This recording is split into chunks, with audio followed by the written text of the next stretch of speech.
પાકિસ્તાનની બોર્ડરથી નજીકમાં આવેલા જિલ્લાઓમાં પાટણ જિલ્લાનો પણ સમાવેશ થાય છે।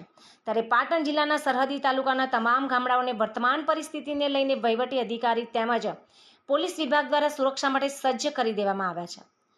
સાંતલપુર તાલુકાના તમામ 71 ગામો પર સુરક્ષા ગોઠવી દેવામાં આવી છે। ત્યારે તાલુકાના 8 ગામો જે ભારત પાકિસ્તાન બોર્ડર નજીક આવ્યા છે તેમને પણ હાઈ એલર્ટ પર મૂકી દેવામાં આવ્યા છે।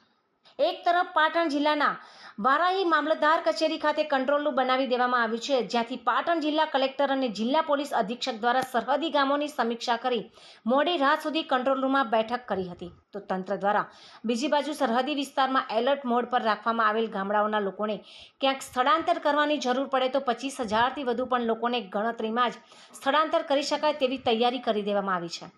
અને સાથે સાથે જિલ્લાની આરોગ્ય વિભાગની ટીમો તેમજ ગામડાઓના સરપંચ તલાટી અને ગામડાઓના આગેવાનો એક સાથે મળીને સોશિયલ મીડિયા તેમજ એકબીજાના રૂબરૂ સંપર્કમાં રહીને કોઈપણ જાતની શંકાસ્પદ ગતિવિધિ જોવા મળે તો સાવચેતી કેવી રીતે રાખવી તેની તૈયારી પણ કરી દેવામાં આવી છે।